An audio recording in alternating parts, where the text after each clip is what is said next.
We are live, sir. Good morning, sir. How are you? Good, man. I'm looking at your lighting. I've got to get a ring light or something in here. I look like I'm sitting in the dark by myself. Oh, I tell you what, if I were to pan the camera around the room, you'd see a very I think, at best could call an ad hoc lighting situation. That So looks good. I invested in some of those reflector things, and Mm. I just have no place to hang them yet, so I got to figure that out. So, Well, it looks good. You can definitely tell. And thanks. I won't have another dedicated studio for a while. I'm working on one, but I got some things slowing me up. So until then, I'm sitting here in my dining room. But in fairness, it is a lovely dining room. It is a lovely dining room. Very, very southern in here. It is that very homey. Yes. Dr. Fuller, we're just gonna jump both feet in the show. Thanks for coming on to have this conversation with me. The war between Iran and Israel, just the beginning. You know, you and I, our first foray into combat was in the Gulf War One back in 1990-91. And I remember all the things the U.S. did to keep Israel from striking back. Yeah. And now look where we are. Yeah. Well, for those that weren't around or don't recall, they were catching scuds back then in Tel Aviv. And, a scud's no joke. I mean, Yeah. we kind of make a joke out of it because of who was launching them. And it seemed very ad hoc, very, very, just throw it up, kind of a shotgun, just throw it up in the air and it'll land. And it did. But of course, they were very concerned about chemical munitions. And the Israelis just don't put up with that crap to begin with. I mean, they get ugly over Katyusha rockets, and those have what, 20, 30 kilo warheads, something like that, if memory serves. You start chucking 1,000-pound warheads into urban areas, and that's impactful.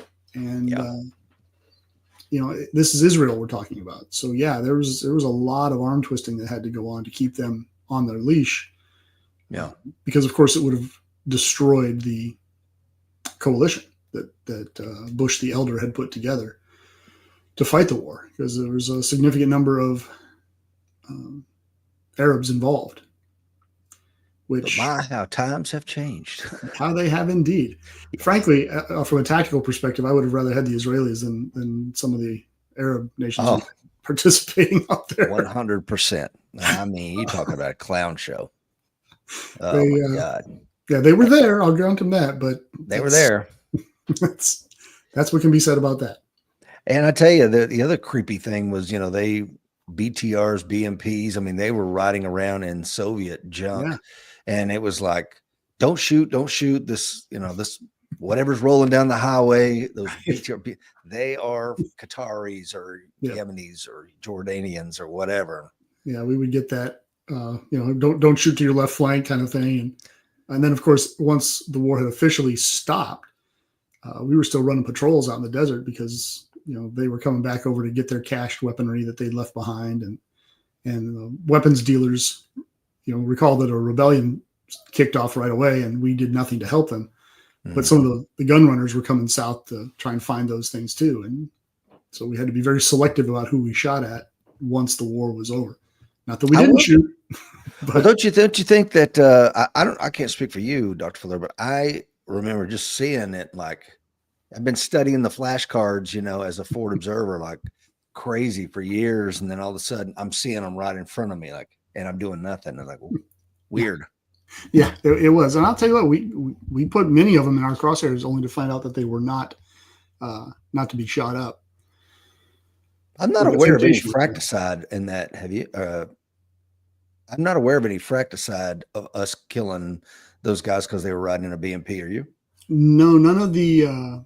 I'm not aware of any of the Arab nations taking. I know that some of the Bradleys got shot up by tanks, by our tanks, because as much as you and I may have studied those flashcards, tankers apparently couldn't be bothered in some units. So you just sort of had the Marine Corps had some big ones. They had sadly some pretty significant instances of fracticide. One was I had Jason Brown on the show, no relation, but he's an AWS member, and the Battle of Kofji, man. They had some blue on blue. A tow gunner took out a light armored vehicle full of Marines, killed, probably 8 or 9 Marines there. And then seconds after that, an A-10 rolled in and took another one out. So it was just brutal.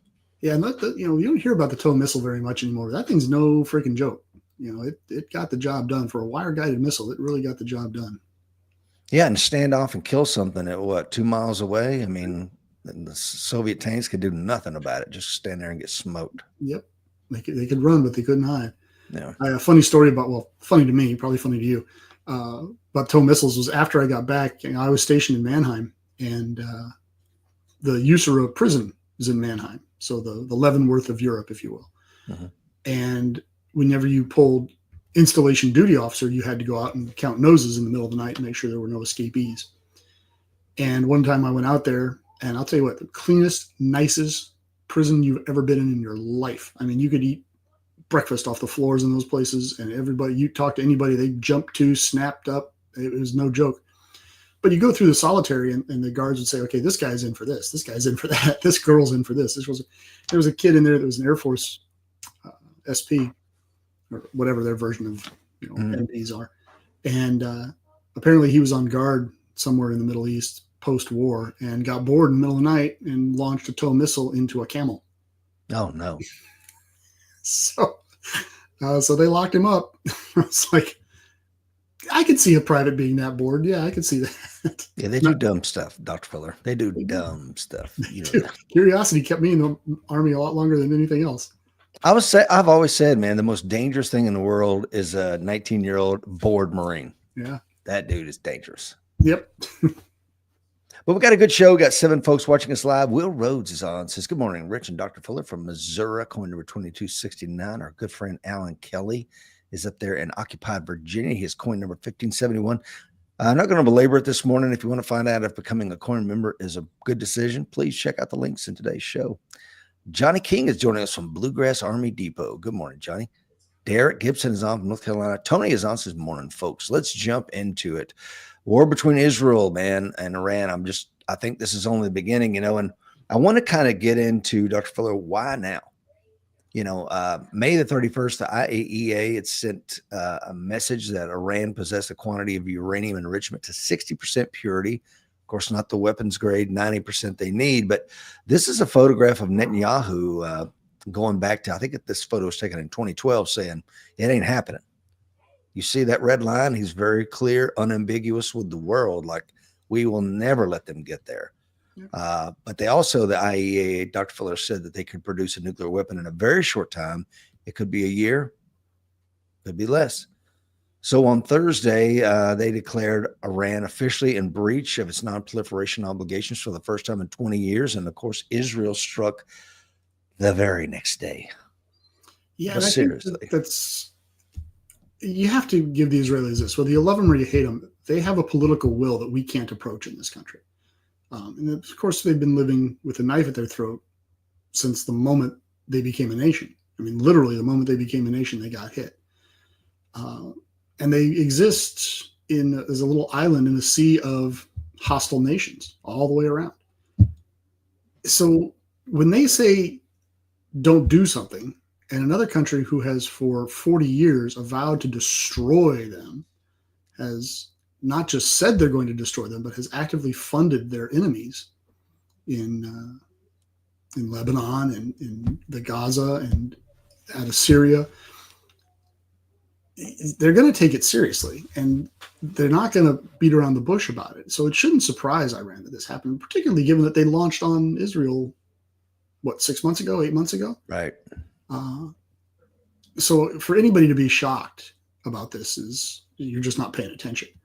What I find very interesting is the Atomic Energy Commission said you're in breach. Nobody else did anything about it. None of the other nuclear powers did a thing about it other than talk. Yeah. Now, that's publicly. Now, what's going on behind the scenes? Who knows? Mm-hmm. Iran uses their proxies. Perhaps the United States uses its. But the Israelis don't have the luxury of time. They don't have the luxury to sit back and, well, can we this? Can we that? Maybe let's negotiate. They're just like, look, we told you not to do it. You kept doing it. We told you not to do it. You kept doing it. Somebody wiped out your centrifuges. Yeah, Stuxnet. 20 years ago or whenever it was. And we keep telling you and you don't listen. And then you actively fight us and you fight us and you fight us. It's the analogy for me is a bar. Yeah. At what point do you punch the guy in the nose that's pushing you, that's shoving you, that's spilling your drink, that's kicking you, that's getting handsy with your old lady, right? And not for nothing, but the Israelis have thrown one punch back, 3 days worth of punches after years of getting punched. Yeah. So to me, they've shown a remarkable level of restraint. And also note that Tehran has not gotten nuked. Right. Okay. Israel is certainly capable of doing that, and they didn't. Yeah. So they're showing some restraint in attacking. And like I said, I think your point is really well made, with Stuxnet and the damage they did to those centrifuges via cyber warfare. And let's be honest, Israeli cyber warfare capacity is easily in the top 5, if not the top 2 in the world. And they've shown that time and time and time again. That's a non-kinetic strike, right? Very asymmetric, non-kinetic. We try to warn you, and you don't want this, I'm going to give you something else. Yeah. And they certainly could have launched cruise missiles. They could have gone in and bombed it. They could have done any number of things, but instead they did as you say, non-kinetic strike. Nobody was injured when those centrifuges blew. Mm-hmm. Now, of course, they did simultaneously assassinate a couple of nuclear engineers, but again, they're not carpet bombing Tehran. Right. They're being very, very selective about this. And I think that's a political decision more than anything. And for years they have been very careful how they maneuver in this space because they don't want to trigger retaliation from the proxies that Tehran controls. We've talked a lot about the Hamas in Gaza, Hezbollah in Lebanon, the Houthis. It would be hard for Israel to contain, but let's remember October the 7th, 2023, Hamas attacks, and then Hezbollah thinks that they want to get involved. And of course, Israel's able to contain that pretty quick. So it seemed like now was the time to strike. Now, of course, lastly, Iran had let its guard down, assuming incorrectly as it would turn out, Dr. Fuller, that Israel wouldn't launch an attack in the middle of talks with the United States. And that was a poor assumption. Yeah, and it does complicate matters for us, but our complications are not Israel's problem per se. And, your point about, having to fight Hezbollah, Hamas, the Houthis, and Iran at the same time, they were already fighting all those fights, as you point out, right? All those fights are on, right? They've been fighting the Palestinians. They've been fighting the folks out of Hezbollah. They've been fighting the Houthis. What else does Iran have if they don't have the nukes? And I think you have a slide later on that shows their conventional forces are pretty equal in terms of numbers. I would argue they're not equal in terms of quality. No. What was it? Quality has a quantity all of its own or something like that? Quantity has a quality all its own. That's a Stalin quote right there. Yeah. So Israel had, just one more thing. Israel had also fired rocket salvos deep into Iran in 2024, giving Netanyahu confidence in the power of his military reach. Israel said the strikes disabled 4 of Iran's Russian-made air defense systems, including one position near Natanz, which, of course, is their key Iranian nuclear site. So Friday's timing was absolutely perfect.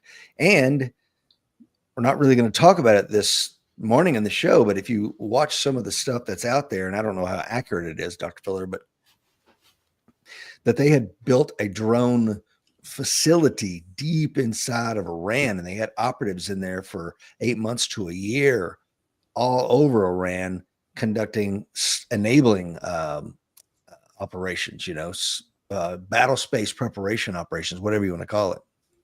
Yeah, you're starting to see those reports this weekend that they had a drone facility, that they had actual missile launch sites set up near anti-aircraft facilities and radar systems in Iran. I think it's brilliant. I think it is a signpost of how wars will go in the future. And it makes me look at those 12 million illegal immigrants that have come over in the last 4 years in a whole new light. Very jaundiced eye I'm looking at those folks, because this is exactly how they did it. I mean, they crossed into the border, maybe on fake passports, maybe not. I don't know how they got in there. Don't know what they did, but it's brilliant. And you know what? It also looks exactly like what Ukraine did to Russia, which makes me think that Uncle Sam had something to do with it. hey, it's possible. Who's to say? I haven't seen any reports like that, but it is odd that you see the same thing popping up in different places. But I Yeah, think they this is use going to be trailers, Dr. Fuller. They moved them into position, so many clicks out so they wouldn't be observed. And at the right moment, out they sprung. I mean, it's exactly what we saw in Ukraine. And yet they had been planning this for 8 months to a year. So it wasn't like, oh, they saw what the Ukrainians did, like, we'll do that. No, no, no. This is already in play. right. And honestly, if I was anybody left in what's left of their leadership in Iran, I wouldn't be using a cell phone. I wouldn't be using a pager. I'd be using runners, which of course impacts your ability to communicate, as well as having your entire military decapitated. What do you think about Johnny King's comment here? It says, if Israel kills Khomeini, does it drag Russia and Turkey into the fray? And before you answer, I had heard a report that Trump had vetoed a strike directly on Khomeini. I don't know if that's true or not. He may well have. I mean, at the end of the day, all he can do is ask Netanyahu not to whack the guy. And it's a time-honored tradition that you don't generally whack the leader of the nation that you're fighting. I mean, they tried many times with Hitler. But of course, the one strike that did almost get Hitler galvanized, it didn't have a debilitating impact on the nation as a whole, but it had a galvanizing effect on a lot of folk that were in his orbit. So you have to be very, very careful about such a thing. And frankly, what does it get you? It martyrs that guy, and it puts another hardliner right into the leadership position. I mean, Khomeini he's in the position, but he values the position, right? So he doesn't want to lose the position. So that becomes a pressure point. Is it an effective pressure point? Is he just going to throw himself on the sword? Who's to say? But you have to be, I think, selective about that. Very selective. But his military's gone. His military leadership's gone. Whoa. Yeah, we're going to talk about that in just a second. Thank you, Gladys, for being on this morning. And Ted is on. Don is on up there in Northwest Montana, coin number 2270. If also I released I think on Friday evening, that high risk environmental course is on. We have a date. The lodging is all secured. If you're interested in that, you can email me, rich@americanwarrior.com, or you can just go to the Facebook closed group and read all about it. See, today or tomorrow, Mr. Seeklander will be putting that out to the world. So if you have any interest in it, seating is limited. Take action before it's too late. I wanted to also show you, a lot of times in my head, Dr. Fuller, Iran was probably smaller than Texas. I didn't really realize it's a pretty vast area, my friend, but look at Israel and compared. Yeah. I have driven from the southern tip of Israel in Eilat, great little beach town, very funky, all the way to the border with Lebanon in a day. I've made that drive. I've done it more than once. Same here. I have too. Yeah. So it's a lengthy drive, but that's all it is. And what makes it lengthy is you're not on an American highway. You're not on I-95 with no traffic, right? So it's a densely packed, relatively small area, and Iran is not. But going back to our last question, does it run the risk of dragging in Russia and Turkey? That is the big concern. Less Turkey, more Russia. Russia's already shown that they're they're itching for a fight, and dragging them into this would be a very significant concern, I would believe. I don't think and I think this is something else that everybody got to see Russia's ineptitude. And I think that probably made Israel go, what are they going to do? They lost 1 million men in the Ukraine. You think they want to fight a two-front war by helping out Iran? I mean, is that really worth it to them at the end of the day? I think this has been a learning couple of years for Israel, don't you, Dr. Fuller? And they're like, man, there's no better time to do this. And I mean, that's what they do. That's what you did when you were in the military. I mean, how many times did you have to prepare white papers or case studies on what ifs involved in what if we do this, what if they do that? Contingencies are rife. And in Israel, they have that added spice of it being immediate. Yeah. And this is a real concern for them. Yeah, Don says, foreigners inside your country driving commercial semi trucks around, what could possibly go wrong? And he's absolutely right. That's what they were doing. Alan Kelly says, mentioning Natanz, isn't that facility that is deep underground? That is correct. The mainstream media keeps hinting that Israel doesn't have the capacity to use a bunker busting bomb. Is that because they don't aircraft for that. They don't have the aircraft for that mission. I'm not sure, man, and I'm imagining Daddy US of A would give them that bomb if I'm sure we have some sort of thermobaric that can do a pretty damn good job on it. But this is something that can be done with cyber. They've already shown that capability. Right. And frankly, they probably have people working in the facility at this point. So yes, could that be done? I'm sure they could do it. I mean, the mainstream media is guessing, and frankly, we're guessing here. We're just guessing with a little bit more, I like to think, knowledge, training, and experience. So if the Israelis can develop a nuke, I'm sure they can develop a bunker buster. And if they can't get it in one, they just fly, 10 over there and drop them in succession. So they could get in there with conventional munitions if they wanted to, I'm certain. But to Rich's point, I don't think they find it necessary. And that's a bad look, right? Because it'll kill, it kills a kid, and they'll have the wailing mom on CNN, and they'll decry the evils of Israel and ad infinitum. I mean, we could all write the script at this point. Absolutely. Let's take a look at the Iranian regime's security chain of command and who was eliminated here. Incredibly impressive strike. You've got the chief of staff of the Iranian Armed Forces killed. The head of emergency response headquarters killed. Commander of the Islamic Republican Guard Corps killed. Head of the intelligence department killed. I mean, and commander of the air defenses killed. Commander of the surface-to-surface missile array killed, and it goes on and on. I mean, just an incredibly impressive strike. And as I understand it, Dr. Fuller, I guess they spoofed someone's phone to get everybody to meet inside a bunker. I mean, can you imagine if your commanding officer is like, hey, I need all my company commanders, get your ass over here in building number 922 tonight at 2000. You better freaking come prepared with your stuff to take notes. I'm going. And then you're sitting in there. I thought you sent us in here. No. And then you get blown up. Did you notice the one guy, the advisor, was in Shamkhani that was not killed? No. If you go back one slide, there's the advisor to the supreme leader, Ali Shamkhani, was not killed. So who's to say it didn't come from his phone? Hey, I got to brief the boss in the morning. Everybody be there. Meanwhile, he's dead asleep. You get all the guys in the room and they do them. That's exactly right. I remember when I was in the Middle East in the Sinai, they killed the engineer. It was a bomb maker, a U.S. trained bomb maker that was on a rampage. And they killed him with his cell phone. They put a bomb in his cell phone and did him. So the Israelis have got a long history of using your cell phone against you. If we ever go to war with the Israelis, I'm dumping my phone. Yeah. Did you watch? I'm sure you watched the movie Munich about the Operation Wrath of God that Mossad pulled off after 1972 Munich massacre. I mean, absolutely can't recommend that movie enough. But they were hitting landline phones back then, and it's a perfect way to Mohammed Baghdadi. Yes, who's speaking? Bang. Right. Perfect. It wasn't the guy they didn't. One of the guys they did in Paris was done with a phone. So they understand their enemy, and they put some thought into it, and they're definitely outside the box thinkers. Yeah. Here's some of the folks killed here. A nuclear scientist served as head of Iran's atomic energy organization back in 2011 to 2013. In May, he spoke on an Iranian television channel about potentially building a nuclear weapon and said he would willingly carry out orders to do so if he received them. And I'm sure when he said that was his death warrant. Yeah, and again, going back to what we said earlier, the Israelis don't have the luxury of time. They have to take you at your word. Right.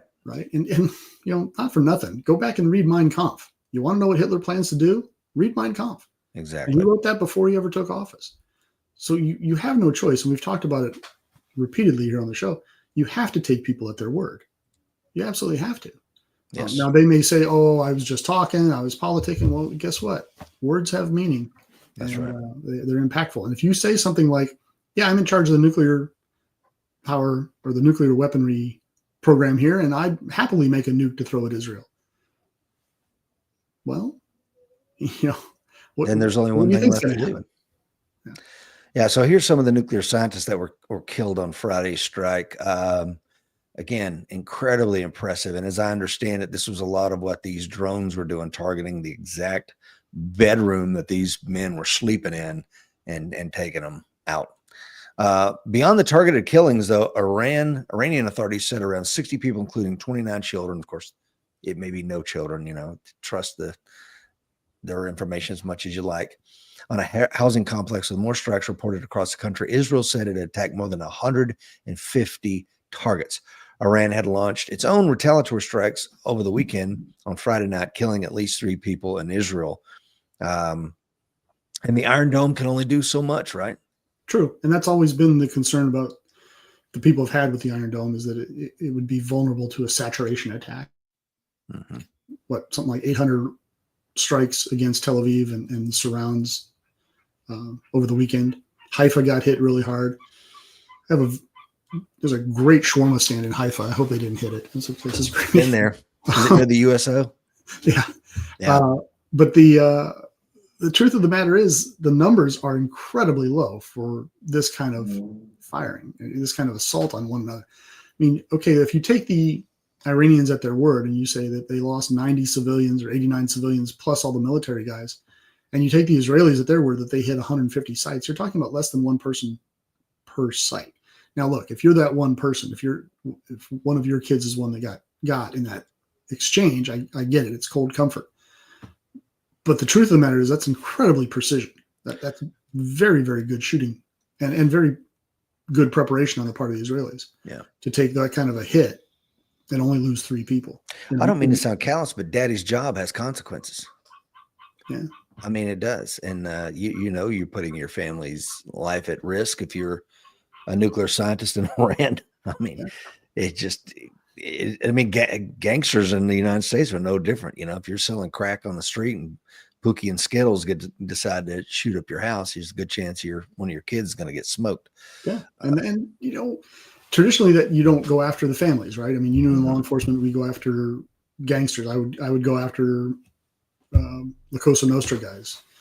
And families were off limits, right? I was respectful to their families and kids. They didn't come after yours. That's because we have a luxury of distance in the United States, right? We keep things in their silos. We didn't have to worry about carpet bombing during World War II. There was no blitz of Washington, D.C. during World War II. You're in a smaller country like this, and you're working for a regime, and you're enjoying the benefits of being the head of the nuclear weapons program for a country like Iran. There is risk associated with that. And sadly, this is what happens. Yeah. And of course, Ted says the CCP owning land around our military bases in the United States, probably not a good idea. I mean, and again, with the flood of foreign nationals that came in under the last administration, many of them being Chinese, there's no telling what's going on there. And I can only hope that our HUMINT and signals intelligence is as good as it needs to be to thwart out some of that stuff. I mean, I can only pray. Well, you'll be happy to know that the FBI is ratcheting way back on things like counterintelligence, counterespionage, so that they can go after violent criminals and help drive illegal aliens to the border. Isn't that what state and local government's supposed to be doing, catching the violent criminals? It's a very new one, Rich. I'm not the director of the FBI. I can't speak to those things, but understand, like we said in the show many, many times, if you have a limited number of resources and you plunge them all into one direction, you have no choice but to take them from another area. So. No, you're absolutely right. And we could and should, I mean, we must, let me say this another way. We must do a show on how woefully disappointed. I think for you could easily wag your finger in my face and go, I told you so when it comes to Mr. Patel or Director Patel. But I was naive, and I freely admit it, and I couldn't be more disgusted with what he's doing to the Bureau right now. And we'll save that for another show. That's why we said the show, Rich, so we can debate ideas, kick things around, and let the viewers make up their own minds. Yeah. Do some research, and we'll just be part of that research. Yes, absolutely. So, the Iranian general said Tehran was reviewing whether to close the Strait of Hormuz, controlling access to the Gulf tankers. And there's for those of you that don't do geography too well, I threw this in there. That would be really bad if they tried to do that. And we'll talk here in just a moment about the capabilities that could give them the means to do something like that. But I want to show you what happened with crude oil on Friday, Dr. Fuller. Look at that. Impressive. I'm sure Will is going to buy a new Porsche here soon, or an old Porsche and fix it up, with because that you had to see that coming. I mean, yes, no kidding. You didn't see that the strikes would take place when they took place, but you have to know that gas is on. And I'll tell you the impact locally. The gas across the street from me went up 15 cents a gallon overnight. There you go. So, I mean, the hopefully- trickle down effect is incredible when you really think about just something like this. Yep. So yeah, that if they decide to close it off, and we're here in a moment, we'll talk about. Look at gold. Look what gold did, Dr. Fuller. Woohoo! Predictable, huh? Yeah, it's for those that own gold. This is a windfall. Yeah. So again, people are taking a flight towards safety. Let's take a look at their air power, Israel versus Iran. I think this is from 2024 information. So pretty doggone accurate. Look at the active duty personnel. And I think this speaks to what you were saying earlier, Doctor, that 610,000 Iranians versus 170,000 Israelis are probably equally matched if they went toe to toe, or maybe it would just be a lopsided destruction of the Iranian land forces. What do you think? I would put my money on Israel. Yeah. Frankly, it's funny, when I moved over there, I had a very, very high opinion of the Israelis and a very low opinion of Arab nations. And I recognize Iran is not an Arab nation. Mm-hmm. Stay out of the comments. But having lived there, I came to the conclusion that the Israelis, they're fielding a second or third rate military, but they are light years beyond anybody around them. They have some of the finest equipment available, thanks to their rich Uncle Sam. That's right. They have outstanding training. I don't know that the Iranians have that outstanding training. And, for those two nations to get at one another and to actively, have a ground combat, they've got to run over somebody. Somebody's got to play Middle East Belgium, right? Mm-hmm. Most likely Jordan, if the Iranians decide to actually get at Israel, unless they go up through Syria and circle down through there, which would probably be the smarter way.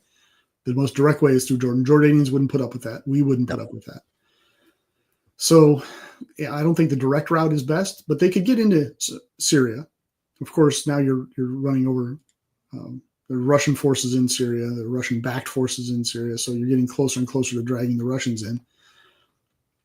But power projection, we do it in the United States as a matter of course. That's what we do. We've done it for a long time. Our logistics are second to none. Iran, I think, would struggle, particularly given the offset in air power, because I think the Iranians would find themselves on the wrong end of a struggle over the air. The Israelis are already claiming air supremacy. 100%. And I'm pretty sure that if they put a plane up, it'd get splashed. I mean, it's important to look at how old their aircraft are versus how old the Israeli aircraft are, how well their pilots are trained versus how well the Israeli pilots are trained. The Israelis have been coming over here to Top Gun and the Air Force equivalent, and they've been training with us. They've been training with other nations as well. The Iranians, maybe with the Russians, but we've seen the results of that training on the battlefield. So yes, there's a big number difference between them, but you've got to bring those forces to bear, and getting those 610,000 troops over someplace to fight the Israelis is a major logistical feat. Yeah. And you're vulnerable all along that trail, right? Let's talk about that, because you mentioned how superior logistics they have by proxy of probably a relationship with us. But I think what we saw Israel do is let me back up. You've heard this before, and I'm sure many people watching and listening today has heard this before, that amateurs talk tactics, and professionals talk logistics. Well, in some regard, we saw the beautiful melding of logistics and tactics in this instance, because the logistics to go into denied territory, create a drone factory, and then launch them, and the logistics and the tactics were merged beautifully in this instance. And to your point about aircraft, when you look at these numbers on comparing Israel and Iranian aircraft, what does Iranian aircraft look like? Well, the most advanced fighter they have is a home-built version of the F-5, okay, which was no slouch in the 60s. 60 years ago, it was awesome. It was the cat's meow. So was the F4 and the F-14, which they still have. But an F-35, which Israel has, would take them all out of the sky. Their F-15s would do that. Right? Say again? Just their F-15s would do that. Oh, 100%. F-15's undefeated. Right. But of course, your point is very well made. That is absolutely true. But there is a massive difference, of course, between establishing missile sites and drone sites in another country, which is no easy feat, than it is a conventional war between, brigades and armored divisions. And I just don't think the Iranians have the means by which to establish those kind of supply lines.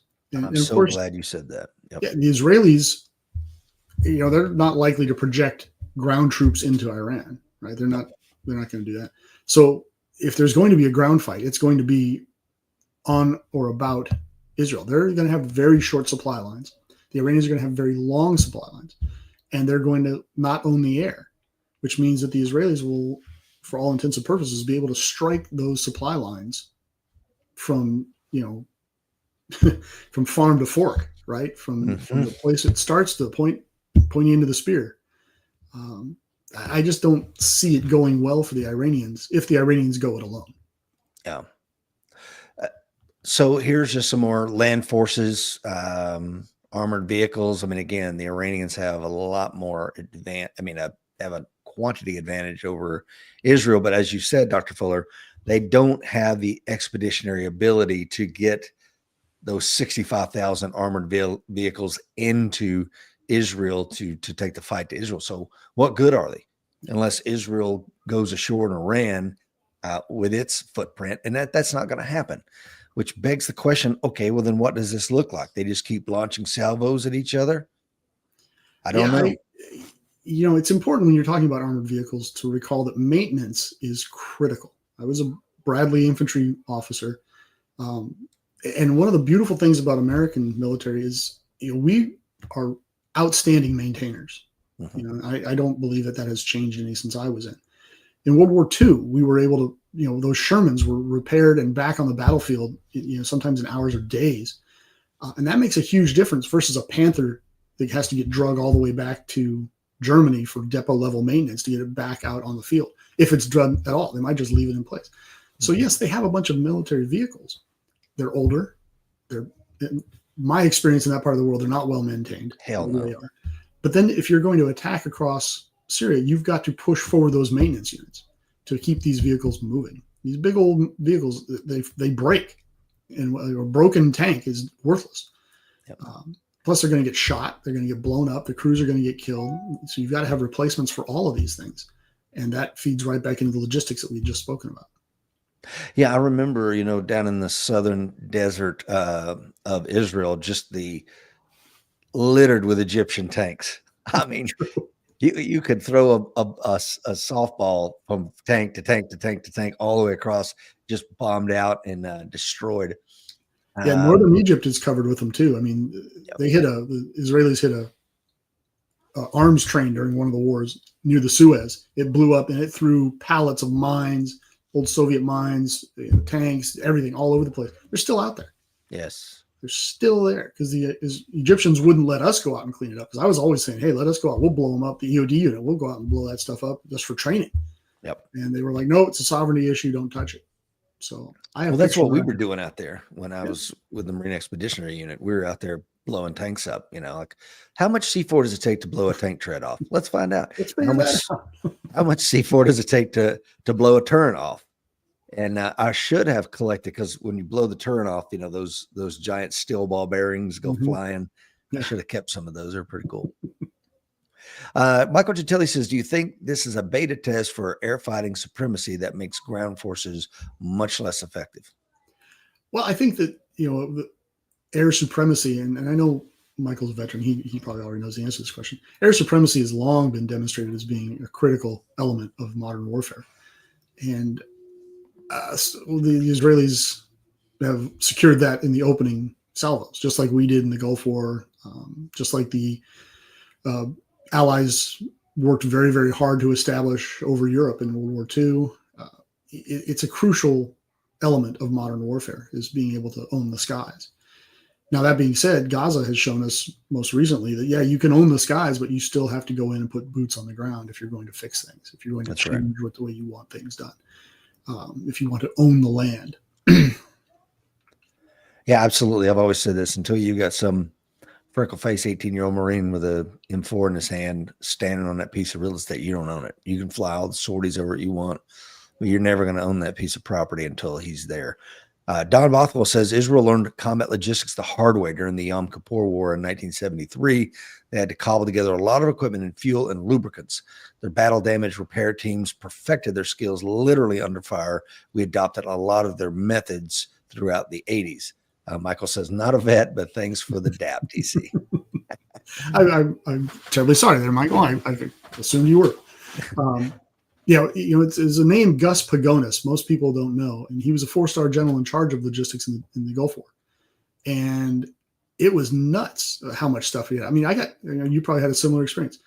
I couldn't eat M&Ms for years afterwards because we would have pallets of M&Ms. I mean, combat and we're M&Ms in Afghanistan. I saw a kid get really upset because he went to the chow hall one night and he was digging through the big drum of iced down Gatorade and there was no purple Gatorade.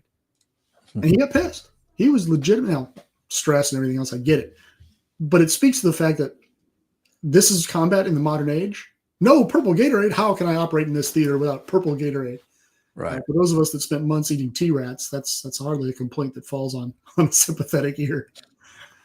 You're absolutely right, man. They built logistics cities out in the middle of nowhere, man, that had absolutely everything. And it was awesome. And we'd get a giant box in full of green skivvy shirts, we'd get a giant box in full of brand new boots. We'd get like at the beginning of the whole shooting match, it's like night vision came in for everybody. None of it's serialized. Nobody had signed for it. And we're like, oh. And the command was like, whoa, wait a minute. Yeah. Combat lost, baby. Hey, when it came time to leave, you remember it was, look, you have to get all your gear turned in. People were burying it. Oh, yeah. Right? They're just burying it out in the desert. Like, look, if I don't have it, I write it off as combat loss. I can go home sooner. It's gone. I might have known somebody that did that with a certain piece of equipment. I've met a few people like that myself. Mm-hmm. Look at the asymmetry, though, on subs, Dr. Fuller. This is something I think is interesting, and I do want to talk about it because they have a significant advantage in subs. Now, I'm sure they're diesel or whatever. But again, when you hear the general saying, we're going to block the Strait of Hormuz, don't just think a couple of Iranian patrol boats running around with 240 Golfs on them. This is a job for their subfleet, wouldn't you imagine? Yeah, I would absolutely agree. Now, what you're looking at here for people that don't like to read up about submarines, those 3 kilo class are Soviet subs. They're built in the 80s, the mid 90s. They built about 75 of them. I think somewhere in the neighborhood of 55 or 60 are still operational. They're old diesel boats. They were okay during the Gulf or during the Cold War. They are seriously outdated now. The Nahang class, they built one of those. They have one of it. It's a mini sub. The Fatah is a mini sub. All of these Gadars are mini subs. So they call the Fatah as a semi-heavy submarine, but they're all diesel boats, which means they make a lot of noise. They have diesel engines for, again, if you're not a sub person, you have to run on the surface or put up a snorkel to get air to run diesel motors that then charge your batteries that when you're underwater, you can run off battery power. But it underscores the fact that Iran is a regional power. Yes. Right? They are a regional power. You're not going to sail. I mean, you can sail the kilos out into the Pacific, but these mini subs are sufficient for the Persian Gulf. But we could send one destroyer over there and eat these guys alive because they can't hide. And that's the big advantage the submarine has, is it can hide. These things can't hide. So you're saying they have the ability to take out one of our aircraft carriers or one of our destroyers, even with a lucky shot, man, I tell you. Yeah, but it's also, as you well know, it's important to remember that aircraft carrier goes nowhere by himself. No. When an aircraft carrier comes along, it's like the entire gang has showed up, right? I mean, I don't know exactly how many ships are in a carrier battle group, but they have a couple of submarines assigned to them. They've got destroyers assigned to them, usually a cruiser. It's insane, plus all the maintenance vehicles or maintenance ships. So that's why our carriers don't go in places like the Persian Gulf. It's just too small. Mm-hmm. Yeah, not a lot of maneuver space. And Will Parker's on. He says, how many of those subs need to get how many torpedoes off to sink? How many large ships to be effective? Will, I'm interested in if you know. Of course, Will's a retired naval officer. service warfare officer, maybe, I'm not sure, Will, but if you can tell us how many roll in a pack when you send out a aircraft carrier, what does that complement of ships look like? Michael Gentili says, I'm fascinated by the tactical advantage of fighting a target with hundreds of drones, death by 1,000 cuts. Yet with the surgical ability of them and these kamikaze drones that, I mean, it's incredible. Also, I want to draw your attention to the ship on the upper left. It's named after, I believe, this Soleimani, the one that we killed with the, I may be messing his name up. I'll get to here in a second, but that's a really impressive ship in and of itself. I think I have a slide that talks about it specifically because it's designed to be a carrier killer. That's what they designed it to be. It can launch, missiles that can attack an aircraft carrier from, vast distances, as well as launch its own fleet of 3 different ships. And then the U.S. has a long-standing tradition: don't touch our boats, right? Oh, yeah. Mess with our boats. Ask the Japanese. We do not respond well to people messing with our boats. So careful. What does Don say here, Dr. Fuller? From an article on Zero Hedge, Bloomberg reports a surge in GPS jamming around the Strait of Hormuz, scrambling navigation for more than 900 vessels, and hinting at a new form of disruption for the world's most critical maritime choke point. Sure, I could see that being a problem. I don't say it'll be a problem for us. I mean, our military is kind of used to operating in, well, 1, against jamming, and 2, with messed up comms. All those in the military, former military personnel who had screwed up comms at some point in their career, raise your hand. Yeah. It was axiomatic that whenever my Bradley got near a tree, my radio went out. Yeah. So you just get used to dealing with it. I don't think that Iranian jamming is going to stop the U.S. Navy, but it'll probably mess up the fuel tankers rolling through there. I can see that. Well, once you start jamming, I know where you're at. That's also true. And then you're going to get schwacked. We have actual missiles that home in on that jamming. That's their whole job. They find the jam and they chase it down. And the other thing on this is we do have ships off the coast of Israel that are helping shoot down Iranian missiles inbound for Tel Aviv, Haifa, and all points inside Israel. And we are flying combat air patrols between Syria and Israel.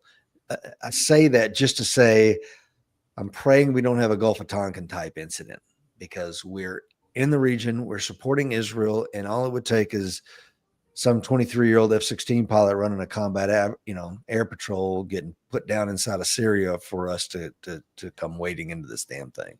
Yeah, and it's not just us either, right? I mean, I think the English are doing it. Mm-hmm. I think there's a few other countries that are involved in this as well. So, and the Russians are right there. So, yeah, this is the kind of thing that gets sideways real quick.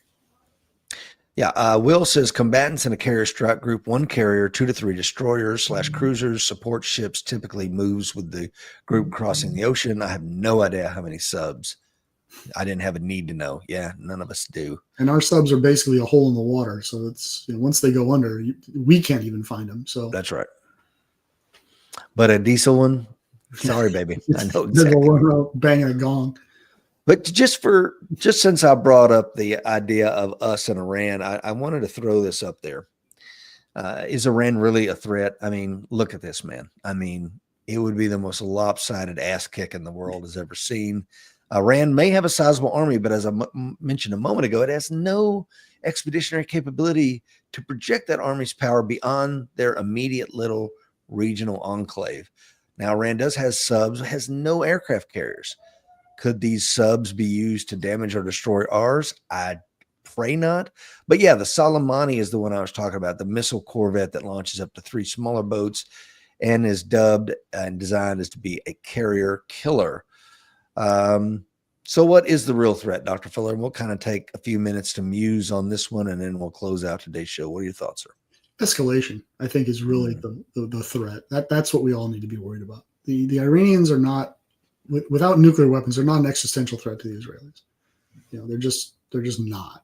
The Israelis alone could handle them, I think, neatly, but they wouldn't be alone, right? Mm-hmm. As soon as you start seeing armored divisions from the Iranians roll into Syria, headed west. I think you're going to see the 7th Fleet park in the Med. I think you're going to see a Marine strike group, and then you're going to start seeing, 18th Airborne Corps is going to move. You'll see a very rapid U.S. involvement. That, of course, will run the risk of drawing the Russians in. Turkey, Turkey will have to finally decide if they're in NATO or not. Then I think the Iranians start making noises to other Gulf states, either, gold or lead offers to get involved as well. I think the Saudis come in on it at that point because there's no love lost between them and the Iranians. And then suddenly you have a regional conflict. And always nice to see Guile Jackson chime in from the Philippines. But I think that regional conflict, it's the kind of thing that could jump really quickly because people are already upset with the Russians. The Russians get involved here and start shooting at U.S. troops. Now, do we have a NATO issue? Poland might think it's enough of a NATO issue to jump. And now you've got a real big war. And that becomes an existential threat to Russia. And Russia has already rattled their sabers plenty about using nukes. Yeah. So I think this is the kind of thing that could go off the rails relatively quickly. I'm heartened to see that it looks as though the people on the side of the West, at least, are making all the noise about not letting it get out of hand. Netanyahu's being very, very cautious about how he strikes Iran, where he strikes Iran, and what he's saying in the aftermath. Despite the rhetoric of the left here in our country, you're not seeing Donald Trump bang a war drum, right? He seems to be trying to be a calming voice of reason, but he also seems to be cognizant of our allegiances with Israel and our support of Israel. So that shows a kind of an adult approach to things. So I'm hopeful that people understand just how serious this can be and how easily it could turn into a larger conflagration. But that's the big threat to me is, things getting out of hand. And as you and I have talked about for months, and actually years now, Rich, it just feels like a lot of places, a lot of people are looking to go to war. They're just looking for a fight. Yeah. And they're not looking for reasons not to have a fight. And I think it's because it's been 80 years since we had a real earth-shaking 60 million dead war. And people have just forgotten how horrible it can be. Yeah. I don't know. I hope it doesn't expand. I hope it doesn't get out of hand. But, the Iranians, like the Russians, don't seem to be ruled by the calm voice of reason right now. So. No, well said, brother. And, even if nukes never get in play, which is a big if, right, in what could and may come, a conventional war, World War III, if you get Turkey and Poland and some of these other dominoes start falling around that area. And like you said, Syria is the Belgium, right? But it also has Russians sitting in it. And my goodness, man. And if you don't understand that, what Dr. Fuller meant by that is, in World War I, the Germans had to move through Belgium to get into France, and they were rolling pretty quick because they wanted to get France taken out before Russia could get into World War I. And they hit Belgium and all hell broke loose. And I think your point is incredibly well made. The Assad regime is gone. I don't know who's really in charge there. Air defenses are non-existent pretty much, which has allowed Israel to fly pretty much unopposed over Syria into Iran. But I think it's anybody's guess at this point as to what's going to come. So it's going to be interesting to see how this plays out. I don't know, man. Crystal ball, where are we at a year from now? I don't know. If it blows up in the Middle East, then it could easily go to Europe. Then all of a sudden the U.S. gets tangled up in that. Well, now China has eyes on Taiwan. Maybe they say, hey, now's a good time. Sure. We could present the West with a fait accompli. By the time they can get over here and do anything about it, Taiwan is ours. Right. Then maybe the Indians and the Pakistanis who've been smacking each other around lately, they decided, hey, now's the time. Everybody else is doing other things. We can jump ugly. This to me could just set off multiple chains of events that end up with a lot of dead people. Well, your point too, and you and I have talked about this over text and over the phone a lot over the last several years. I mean, you could go back to October the 7th, you could go back to Putin invading Ukraine or wherever, but it's in the last 5-6 years, man, everybody's spoiling for a fight. I mean, hell, look what's happening at this No Kings BS that happened over the weekend. I mean, people are just itching for it. And I'm like, you don't know what's coming. When the professionals get involved, Yeah. It's going to be bad. Yeah. And we've talked about it many, many times on this show. When the metaphorical beer gets put down and people get up off the couch, it's a bad idea. Yeah. And Michael Gentili's point about the Israelis are ideological fighters and the Persians are conscripts, it's well made. It speaks to motivation. I mean, the Israelis, they're ideological fighters because they know, look, if I fall here on the front lines, my family is 10 miles behind me. That's a fight that we haven't had in this country since the Civil War. Yeah. Right. So we just don't have that mindset. The Israelis do. And they've grown up with that generation after generation after generation. That if I can't stop them here, I literally am going to be fighting on my cul-de-sac. And I tell you, most people that know anything about the Civil War, they imagine these giant armies clashing, in faraway places like Shiloh and Vicksburg and things of this nature. But look at the partisan fight that was going on. Oh my God, there was a guy, Champ Ferguson here in Tennessee, killed hundreds of Union sympathizers and went to the gallows, being completely unapologetic about killing his neighbors because they were on that side. Guile says, one thing I can see at this war, Israel could easily topple Iran. Correct me if I'm wrong. It depends on what you mean by toppling Iran. Could they kill Khomeini? Absolutely. That they could have done that on Friday if Daddy Trump would have given them the authority to do so. But when you do that, what does it look like? Toppling to me means you're doing a thunder run to Tehran. You know what I mean, Dr. Fuller? Yes. What are your thoughts? So it's all a matter of definition. And again, what's the result? Okay, you decapitate, let's say, the entire Iranian regime. You've got 40 years of indoctrination for the people right behind them. And I think it's harder to knock over a country like Iran than it is a country like ours, because ours is just such a complicated system of systems. I mean, our cities would starve if it wasn't for the logistics that we have to feed the cities daily. If you have, like you said, Rich, a partisan war here in the United States, that's impactful. And it's not a matter of I have to come down the street and shoot everybody in the face. I just have to shoot the delivery driver with the truck. Right. And your point is also really well made, that you're just as dead whether you get shot by an angry partisan or as if somebody drops a nuke on your neighborhood. Right. Dead's dead. And this kind of combat, it just, nothing good comes from it. And it would be nice if we could get off this track. But by the flip side is, people will ask you, there's nothing worse than war? Yeah, there are worse things than war. War is horrible, but there are worse things than war. And the Israelis have decided, look, this is the line at which we're willing to endure the horrors of war in order to forestall something worse tomorrow. No, well said, my brother. Johnny King says sleeper cells being activated would cripple our nation. We have enough crazy citizens that would agree with targeting our own people. Boy, he is absolutely right. And Miss Gladys says, agree that those thing they want to have no idea what will happen, watching too many movies, just ignorant, praying for peace as always.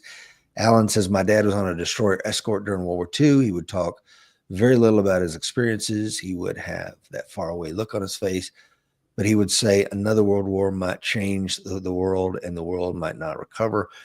Go to Wikipedia sometime and look at the American ships sunk during World War II. You would think, I'm going to scroll a little bit and there'll be 20 or 30.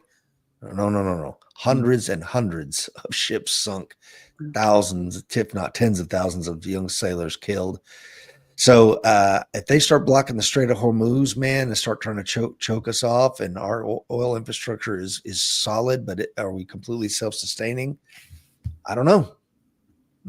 Regardless, no one's going to put up with it. I mean, because it's not just American oil passing through there. It's European oil, it's South American oil, it's Australian oil. A lot of countries have an interest in keeping the Straits of Hormuz open. And for Iran to say that, it's an easy tweak point for them. It's a hot button they can push. But actually trying to close it and active, because they could go out there and mine it, and they could put subs out there, and it would just bring on the wrath of God. I mean, I would really just land on them hard, and they've got to know that. Yeah. Tony says celebrating No King's Day since July the 4th, 1776. Well said. Dr. Fuller, that's all I got, my dear friend. Thank you for being on this morning. As always, click the links in today's show notes. Pick up Dr. Fuller's amazing books, Empathy for the Devil, No Safe Alternatives, and Painting Over Rust. You will not be disappointed. It would have been a perfect Father's Day gift. Give your dad something late. Pick him up one of Dr. Fuller's books. With that, brother, why don't you close us out? Rich, if it's not obvious to you, you're not paying attention. The fight is coming. Be ready.